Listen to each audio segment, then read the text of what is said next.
This is Maberley, a small hamlet off Highway 7, just west of Perth. Now, it's a community with two kinds of people. The descendants of the original settlers, still scratching an existence from the land, and the newcomers, people who have come to escape city life. Well, one of the latter is Willie Nelson. He's known far and wide as the Maberley candle maker. Willie is also the creator of the Maberley Monster. You'd have to say that he's an eccentric with a touch of genius. Willie has a passion for showing the unimaginable through his wax sculptures.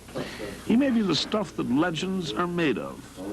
I wonder if 100 years down the road, we won't be looking back in awe to the time when on the eve of All Saints, Willie Nelson burned his monster of wax. He lives here on the bank of the Fall River with his wife, Veronica Airth, and their two young children. They make their living mostly from candles, but she also has a job right now working on an Ontario build project called Highway 7 Development. Its purpose is to create jobs in a depressed area. I have to be quite frank about meeting you today. I have been looking forward to sitting down with you, Willie, because I don't know where the heck to start with you. I mean, the story, you know this thing that legends are made of, eh? People have got to be they have to border almost. They have to have a touch of madness in them and just constantly on the fly. And that is how you're striking me. I'm constantly on the fly, like you said. I like it. It's never a dull moment in my life. How about you? Oh, I can't keep up. I don't know what's going on from day to day, moment to moment. It's exciting, though. I cheated a bit today. I ended up talking with one of your neighbors and want a little insight, as a neighbor would have, into the life of Willie Nelson. And it was just great the way he explained to me how, well, there's never a dull moment in town with Willie there.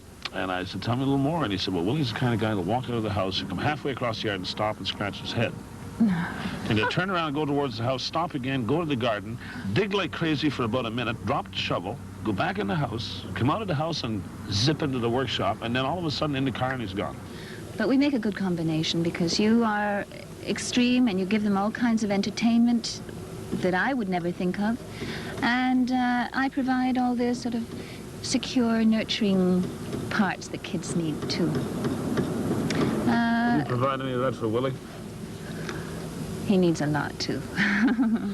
She's been my back. Without her, I could not have made any monster, or been gone as far as I've gone without her, because she's my backbone.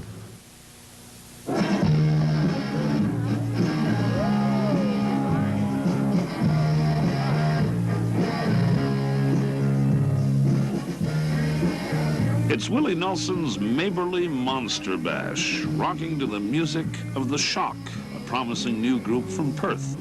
Willie and Veronica were married on Halloween in a mock ceremony 3 years ago. Tonight, they're celebrating their anniversary. Now, here's a good look at Willie's latest and greatest creation, a 20-foot-high monster of wax over burlap. People came by the hundreds to Doug Bucher's farm just outside Maberley at $5 a throw to take part in the madness. By the way, I asked Willie if he was a little crazy. He said, yes, I think we're all a little crazy, but it's the crazy people that make life interesting. Well, ain't that the truth? Willie was working in his shop late one night on a creature of wax 20 feet high, when suddenly a vision materialized. He'd have a party and set the creature on fire, so he held a bash. A monster bash, what a splash. It was a Maberley smash, the monster bash. It caught on in a flash, the monster bash. It was monstrous madness, ghoulish old ladies and horrible old men. Long-nosed witches, even Dracula came. They danced and they drank well into the night, when Willie cried suddenly, does anyone have a light? Up the ladder with his gasoline can, Willie scaled his monster and soaked it with gas, as the ghouls and goblins stood in all around. Willie came down, and when he hit the ground, he lit a match. The congregation gasped. He lit another match. It caught on in a flash. Old Willie laughed. as the flames slowly rose, till suddenly the monster appeared to explode, and a cheer erupted from everyone's throat as the great wax monster quivered and shook. They all shook hands and they drank more beer. Don't you wish that you had been there? Willie, tell me, is it true what I hear? You're building a 35-foot monster next year. Has Willie gone mad, or has he started a fad? Will we all be burning monsters this time next year, having a bash? A monster bash, having a splash, like the Maybelline Smash. Igor, bring me some wax. We're going to the monster bash. Remember, Igor, don't forget the gas. Quickly now, give me more wax. No, Igor, don't eat the wax. We need it for the Maybelline Monster Bash. Igor, bring back my wax, Igor. Come back, Igor. Igor, bring me back. This is often the case in life. Things are not always what they appear to be. For example, you may think you're listening to a pumpkin head, when in fact, you're listening To me. Now, mind you, I've been called worse in my life than Pumpkinhead. So much for Country Report's Halloween Madness. I've had a lot of fun doing it. I hope you've enjoyed the show. And, by the way, come Halloween, beware of wax monsters, the witch of Plum Hollow, pumpkins, and me. Don't you wish that you had been there? Willie, tell me, is it true what I hear? You're building a 35-foot monster next year. Has Willie gone mad, or has he started a fad? Will we all be burning monsters this time next year, having a bash? A monster bash, having a splash, like the Maybelline Smash. Igor, bring me some wax. We're going to the monster bash. Remember, Igor, don't forget the gas. Quickly now, give me more wax. No, Igor, don't eat the wax. We need it for the Maybelline Monster Bash. Igor, bring back my wax, Igor. Come back, Igor. Igor, bring me back. And now for something completely different from the quaint village of Maberley, just a few miles west of Perth. Different is perhaps an understatement, considering who Charlie Greenwell recently dropped in on. The individual was a man called Willie Nelson. No, not the singer, but Willie Nelson, candlestick maker, known locally as Monster Man. Come on.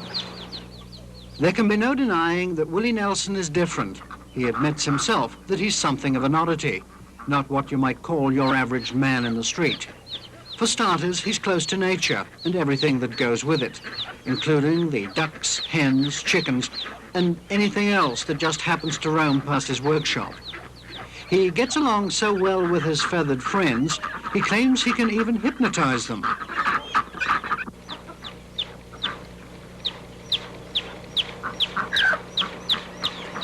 Abracadabra. Abracadabra. Okay. And this is just a sample of what Willie Nelson can do, as we were to soon find out when we entered his workshop. It's here where we were introduced to his two monstrous creations, this 17-foot-high figure made out of 2,000 pounds of wax, and his 10-foot-tall associate. Willie, the $64,000 question, how did you get... And sell the owl for $10 or $15. What about the big brown candle behind you? Oh, the big brown one. It's, well, rather than carrying a whole slew of candles around in boxes to show what I can do, I make one candle with just about everything I can do in the one candle, like children's faces and fish, old men, up here, Libra sign, elephant, birds and candles. And I use beeswax because it's easier to carve and it was paraffin. I left it out here in the wintertime, it would crack, but I used beeswax and it doesn't crack. Is there a market? I know this is an example of your work, but is there a market for that kind of candle? Oh, I sold one candle for $1,000. It was a 45-gallon drum, and all I did was fill it with wax and chisel the metal off, and somebody bought it. Moving away from the conventional candles to this not so conventional figure here. How did that come about? My monster. Well, as you know, there are 12 or 13 wax museums in Niagara Falls, and I was bored. I went to one, went to the other, and they all had the same. And I was thinking maybe they need something different to attract people, and that's why I built this one, hoping that maybe one of the wax museums would like to have it as an attraction, a public attraction. I'm intrigued at the number of hands I see, wax hands. Oh, the wax hands. Oh, yes. Well, I do replicas of people's hands and faces. And I like making hands, especially children, and they can be bronzed. And it's nice that you have your hands of your children when they were very young, and when they're old, you can present them with your hand. Here's your hand when you were 5 years old. And they're nice keepsake items, as well as being, not the cure, but it helps relieve the pain for arthritis. Well, they use wax in hospitals now, but paraffin wax. I add cayenne pepper to my wax so that it penetrates into the bone. It does help. It does help shrink swollen knuckles and stop pain. There's an interesting story about black candles here, as you see. That it's actually against the law to make black candles or sell or burn black candles. There seemed to have been a cult in 1470 in England, a group of witches who made black candles and burned them. And the story has been told that these witches were stoned to death and burned at the stake for making black candles. So there had been a law passed that black candles are illegal, and the law still stands. I suppose you're probably wondering what this is about here. Well, I take my candles to the flea markets from time to time, and in the past year or two, people just haven't been buying my candles. So I said, well, I'm going to develop some kind of a contraption to attract the people to my booth. So I built this, and it's just about mechanical parts, aircraft parts, and rotors and gyros, what have you. And I put it on my booth at the flea markets. People would just flock over, and they'd buy candles, and they'd say, what is this? I had to give it a name, so I call it a mechanism. And two, that I use it to attract people to my booth, and it really works. As I said at the beginning of this story, Willie Nelson is different. The people of Maberley are still not quite sure how to take him or his house of wax. But as the old saying goes, the folks in these parts ain't seen nothing yet. It's Willie's ambition to become the local Reeve.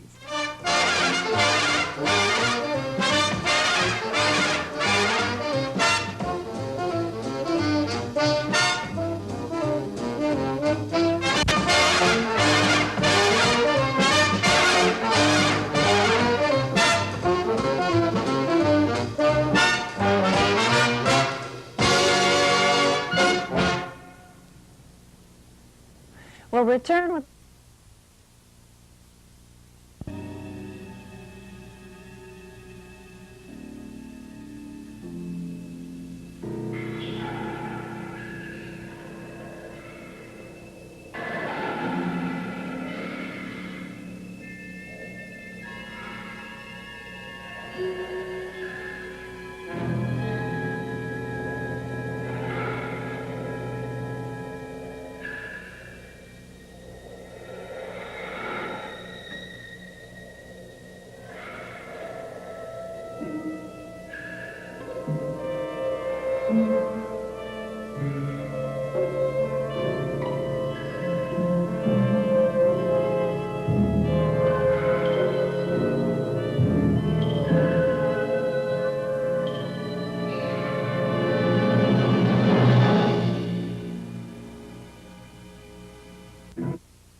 Stop. You better take that bottle away from him. Somebody take the bottle away. Pick the bottle up. Good boy. Take it over there where you got it and put it away. That's it. Take care of those things. You know, you're an old man. You should know better than that. Okay, thank you for coming here this evening. I'm going to go over and put some burlap on the hands and light the hands. Let the hands burn first.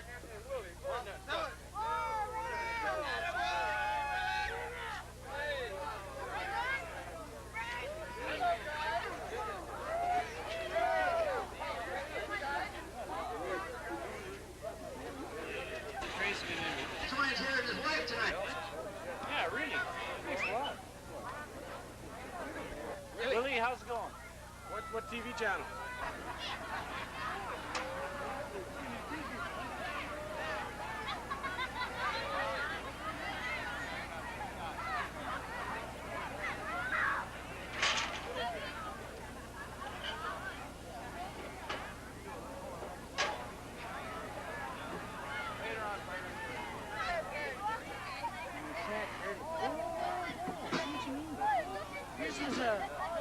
Yeah, my cow was a bit older than yours. No, my cow was newer. Younger. Mine was newer and yours was older. Mine was younger cow. I had the youngest cow. People are strange when you're a stranger. Faces look ugly when you're alone. Women seem wicked when you're unwanted. Streets are uneven when you're down. When you're strange, faces come out of the rain. When you're strange, no one remembers your name. When you're strange, when you're strange, when you're strange. People are strange when you're a stranger. Faces look ugly when you're alone. When you seem wicked, when you're unwanted. Streets are uneven when you're down.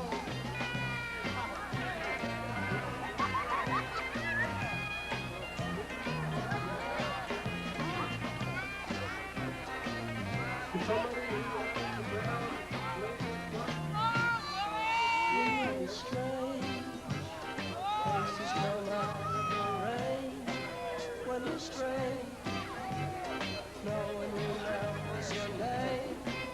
When you're strange, when you're strange, when you're strange.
till the end, until the end. Until the end.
Welcome to another edition of Rodeo Country on Cable 13. I'm Doug Trelevin, your host, and today we have a little bit of a different show. We have an interview with a Willie Nelson, not the country artist, mind you, but the wax maker. He makes wax candles such as these. He makes wax candles such as this brown one here that is scented like chocolate, that he has taken time out to sculpture. As best as he can anyway, but his main forte is obviously making candles, and we'll be looking at one of his main candles that has created quite a bit of news and excitement in this town of Maberly. It's a monster candle. It is huge, 10 feet tall, has no name right yet, does it? No, we'll just call him Monster. Question mark. Question mark. Monster the question mark. Question mark the monster. Whether it be burned or won't he be burned? Yeah, okay. But this is Willie Nelson beside me from Maberly.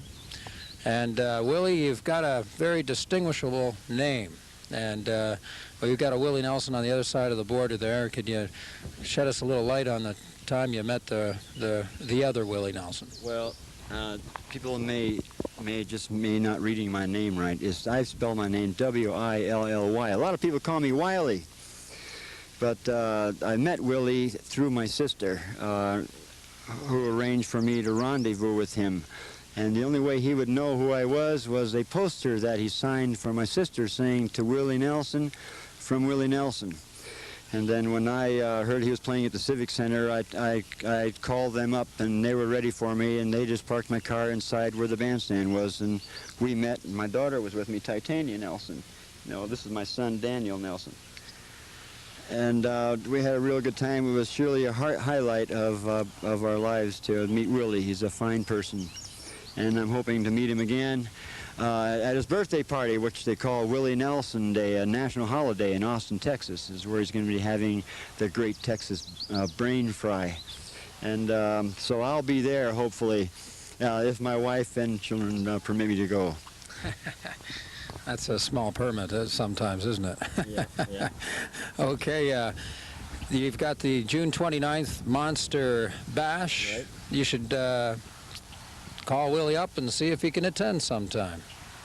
Well, it would be nice if Willie would come, but I'm sure he's pretty busy. But he may acknowledge my party once I acknowledge his. So I'm going to go to his first and give him the benefit of the doubt. Way down yonder in the Indian Nation, ride my pony on a resident. Oklahoma hills where I was born, Way down yonder in the Indian Nation, the cowboy's life is his occupation. Oklahoma hills where I was born.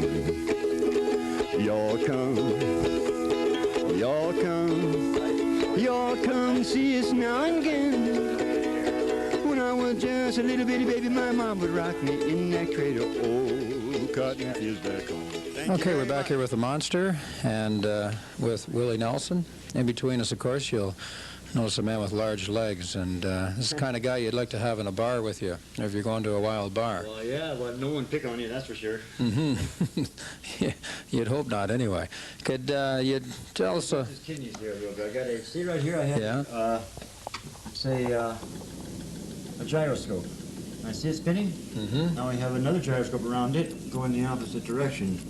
And it gives him not much motion, but a little motion. No emotion, but a little motion. And the other motion would be his arm when it's finished, and his hands. The fingers will each move by the use of cables inserted in springs, already bent, and will be pulled. That'll control the fingers. And of course, Danny, get in there, my son, and you go in there and he'll pull the, make the mouth move and the head move a little bit. How are you doing there, Monster?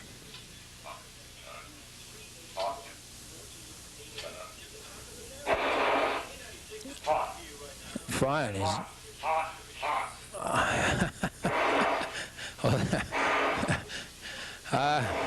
You live in this area, I take it? I was brought up here. That's quite a hairdo you got. I need a mirror. You need a mirror. I really don't think a mirror would last too long in front of you. But can you give us? Can you tell us what you're going to be doing this summer? I'll burn on the 29th of June. And what's that for? The Maberly Monster. The Maberly Monster Mash. That's June 29th? Right. And what time of day is that going to be? Probably start around noon. And how? The dance, the name of the band, bottom of the bone.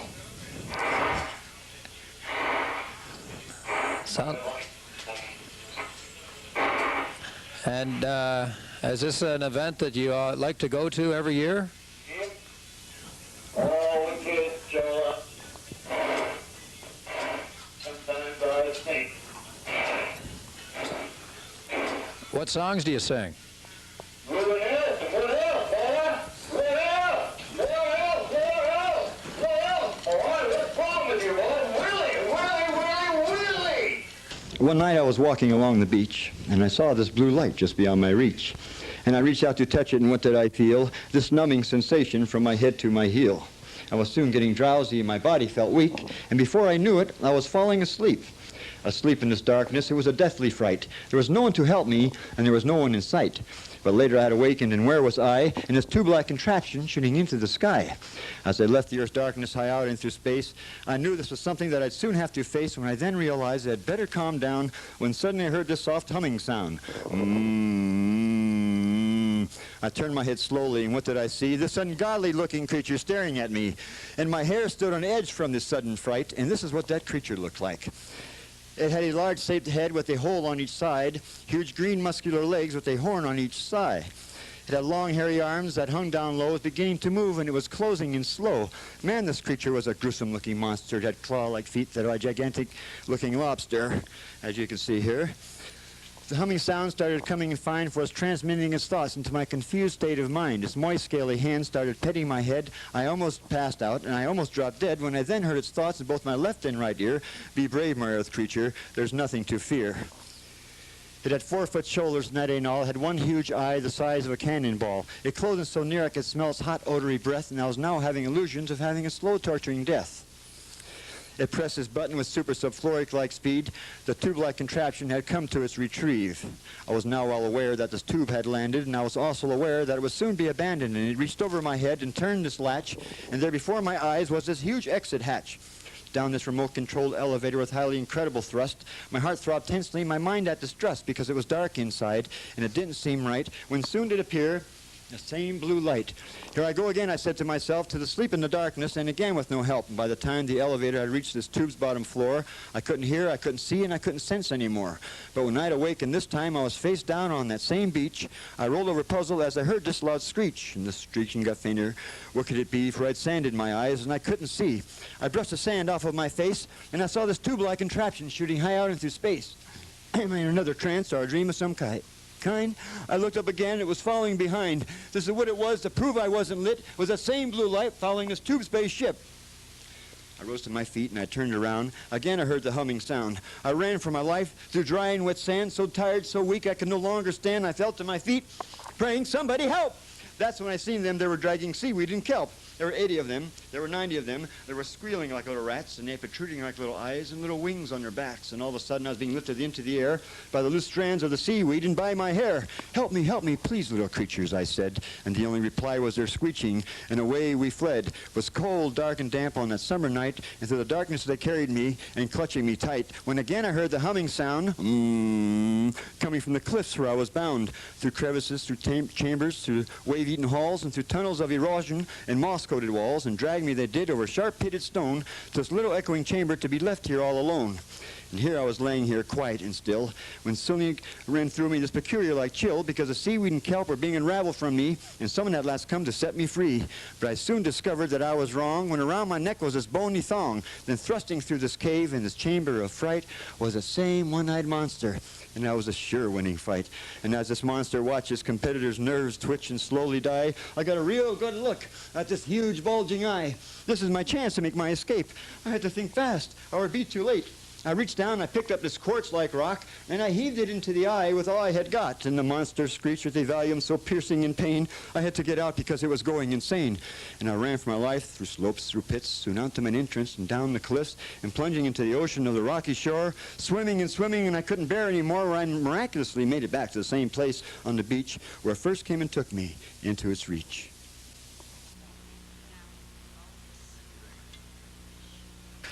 Well, there you have the old wax museum up in Maberly, and that, of course, is Willie Nelson's classic monster that will be melted down on June the 29th here in Maberly, and that's all a part of the students getting off for school. Now, as we move along on Rodeo Country here this evening, I should say, we are going to